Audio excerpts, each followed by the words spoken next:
ప్రజాస్వామ్యంలో దేవాలయంగా పొందబడుతున్న పార్లమెంట్ సాక్షిగా హిందువులందరూ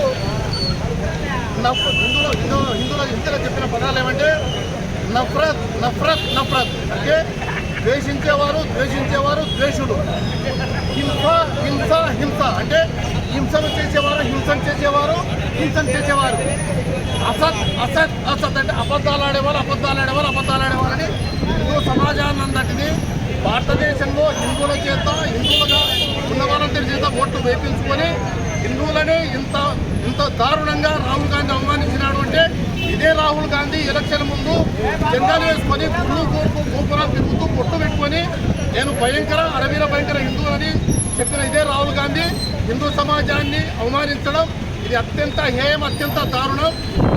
దీన్ని హిందూ సమాజంలో జీవిస్తూ హిందువులుగా ఉన్నటువంటి మనమందరం రోడ్ల మీదకి వచ్చి ఖచ్చితంగా ఐక్యత చూపించి ఖండించాల్సిన సమయం ఇది. ఎందుకంటే భారతదేశంలో ఉన్న వాళ్ళందరూ భారతీయులే, హిందుస్థాన్లో ఉన్న వారందరూ హిందువులే. ఆరాధన పద్ధతులు వేరే కావచ్చు, జీవన విధానాలు వేరే కావచ్చు, వ్యవహారిక విధానాలు వేరే కావచ్చు, మనమందరం భారతదేశంలో ఉన్న భారతీయులమే, ఈ హిందుస్థాన్ గడ్డ మీద జీవిస్తున్న హిందువులమే. అదే మరి రాహుల్ గాంధీ తను హిందువులు అని మర్చిపోయినాడో ఏమో, లేకపోతే హిందుత్వం పైన హిందువుల పైన కక్కే విషయాన్ని పార్లమెంటు సాక్షిగా కంట్రోల్ చేసుకోలేక కక్కిన సందర్భం నిన్న మొత్తం భారత జాతి, హిందూ జాతి పార్లమెంట్ సాక్షిగా గమనించడం జరిగింది.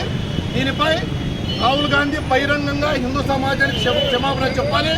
అదేవిధంగా ఇంతటి ద్వేషాన్ని నింపే వ్యక్తిని పార్లమెంట్ సభ్యునిగా కొనసాగించకుండా బర్తరఫ్ చేయాల్సిందిగా కోరుతున్నాం. యావత్ సమాజము మేల్కోవాల్సినటువంటి అత్యవసరమైనటువంటి అవసరం కనపడుతుంది. ఈ దేశంలో హిందువుగా జీవించడానికి 80% ఉన్నటువంటి హిందువులకు సరైనటువంటి గౌరవం ఈ దేశంలో లేదు.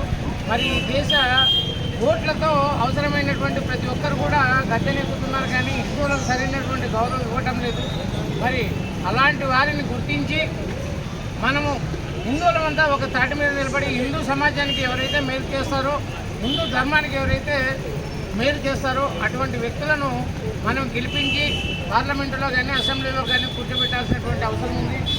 ఈ రకంగా హిందూ సమాజం చైతన్యవంతం కాకపోతే రాబోయే రోజుల్లో హిందూ సమాజాన్ని మరింత హీనమైనటువంటి స్థితికి దిగజార్చేటువంటి పరిస్థితి ఉంది. కాబట్టి ఈరోజు మేమంతా రోడ్ల మీదకి రావాల్సినటువంటి పరిస్థితి వచ్చింది.